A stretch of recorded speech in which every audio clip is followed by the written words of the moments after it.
বন্ধুরা, মুখোশ কিচেনের নতুন একটি রেসিপিতে সকলকে স্বাগত জানাই। দেখুন, এখানে রেখেছি আমি পার্শে মাছ রেখেছি। পার্শে মাছ দিয়ে আর এখানে আছে এভাবে আলু ফালি ফালি করে কেটে রেখেছি আলু দিয়ে। আর এখানে ধনের পাতা দিয়ে এই পার্শে মাছের ঝোল করে দেখাবো এখন। তাহলে চলুন দেখতে থাকুন। কড়াতে তেল দিয়েছি পরিমাণ মতো, তেলটি গরম হয়ে গেছে। এখন এখানে দিয়ে দেবো এই পার্শে মাছটিকে নুন হলুদ মাখিয়ে রেখেছি, এই মাছটিকে এর মধ্যে দিয়ে দেবো। দিয়ে মাছটিকে ভালো করে ভেজে নেব।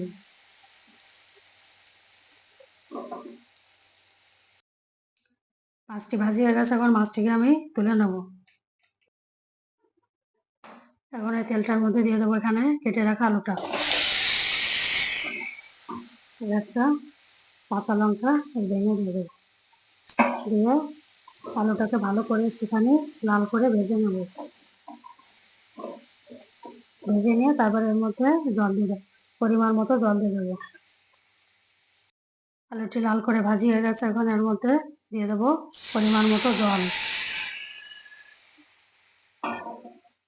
জল দিয়ে এটাকে ঢাকা দিয়ে রেখে দেবো,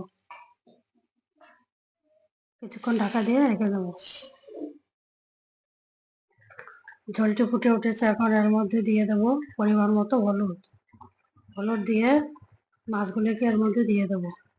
এই মাছ তো বেশি নরম মাছ, বেশি সময় লাগে না, এটাতে জাল হতে সময় লাগে না।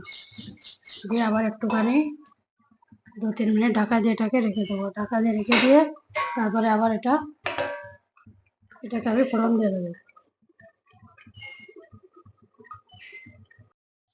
তরকারিটি হয়ে এসেছে, এখন এটাকে নামিয়ে এখন ফোড়ন দিয়ে দেবো। এটা কড়াইতে তেল দিয়েছি, তেলটি গরম হয়ে গেছে। এখন এই ফোড়নের জন্য এখানে দিয়ে দেবো কয়েকটা গোটা বড়ি, কিছুটা জিরে আর এই তেজপাতা ছিঁড়া এটাকে দিয়ে দেওয়ার মধ্যে। দিয়ে এটাকে ভালো করে এটাকে লাল করে ভেজে নেব।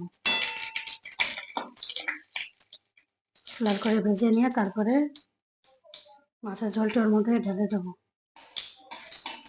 বড়িটাকে একটু ভালো করে ভাজতে হবে, গ্যাসের ফ্লেমটা কম করে দিতে হবে, তাহলে আর এটা হবে না, কাঁচা থাকবে না, ভিতর থেকে হয়ে যাবে। এরকম বড়ি দিয়ে মাছের ঝোল খেতে খুব ভালো লাগে।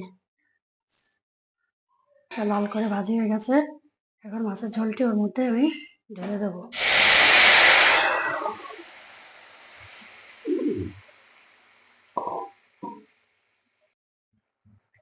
তরকারিটি হয়ে গেছে আমার, ওর মধ্যে দিয়ে দেবো এখানে জিরে ধনে আর গোলমরিচের গুঁড়ো। এই গুঁড়োটাকে এখানে দিয়ে দেবো।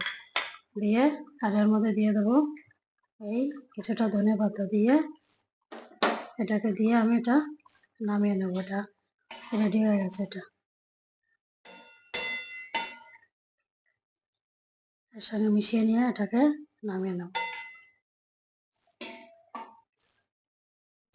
দেখুন বন্ধুরা, এরকম সহজ পদ্ধতিতে শুধু আলু দিয়ে আর বড়ি ফোড়ন দিয়ে বানিয়েছি এরকম ছোট পার্শে মাছ। ছোট না, একদম বেশ বড়, ওর মধ্যে না তেল ভর্তি একেবারে।